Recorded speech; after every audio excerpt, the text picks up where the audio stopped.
next up, I cannot introduce this the way I would like to introduce this in my head, so I'm not even going to try. But here we go. Get up and dance. Thank you. Thank you. So, I have a confession to make. I'm a terrible dancer. I look like this guy. My style is like this. But I don't care, right? Because it feels good, it allows me to be creative, and I have fun. I'm in the present moment, and nothing else matters. So I thought to myself, if I feel like this, somebody else has to too, but why don't more of us dance if it uplifts our mood? That was my inspiration. And to answer this question, I'm going to tell a story, because to me, stories help answer complex questions. And this is a story, a narrative, which you've probably all heard before, the left brain versus the right brain. And there are two characters. The first, left brain Ronnie, who's coming up. His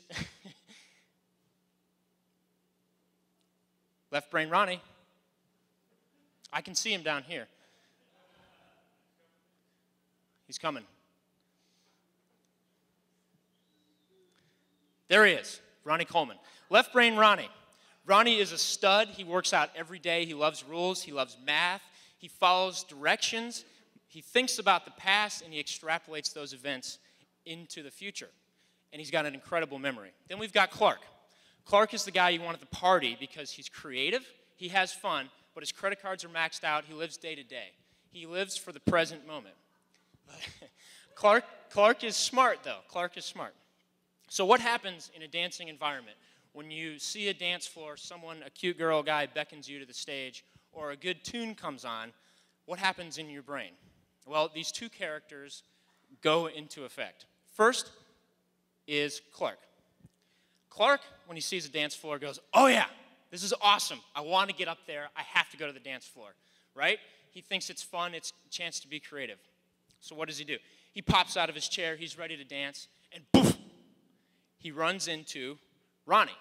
And Ronnie says, no, no, no, no, no, no, no. He pulls out the file cabinet of your memories. It's a mile long. He rifles through the folders.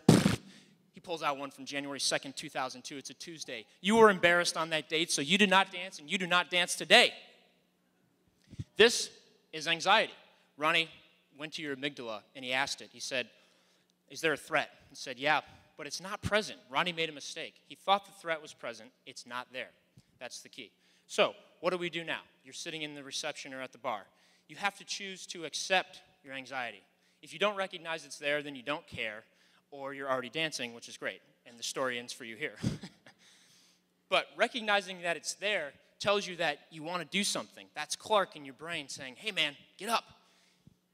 So, but Clark, having run into Ronnie, back to the story, he says, man, I'm flabbergasted. Right brain Clark says, what do I need to do to get Ronnie to let me dance?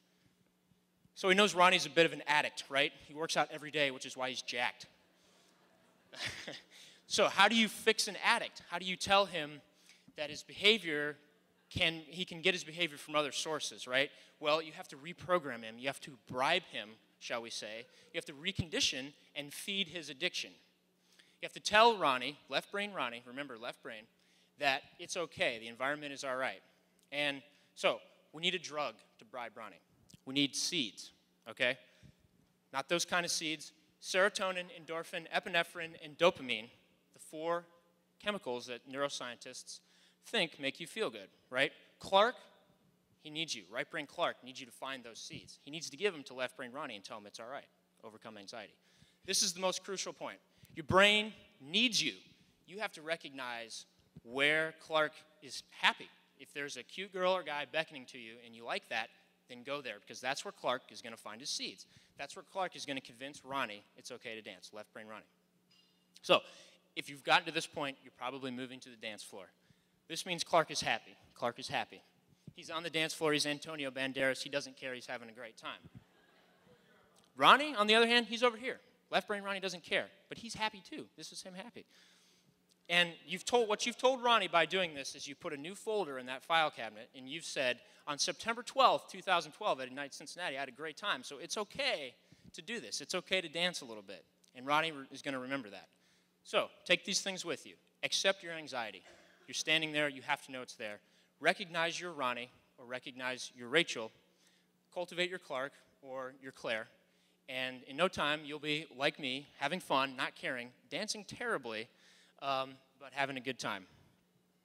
So I hope I've ignited you and inspired you to get up and dance. I'd like any sort of feedback you can give me. This is my first time speaking. Thank you very much.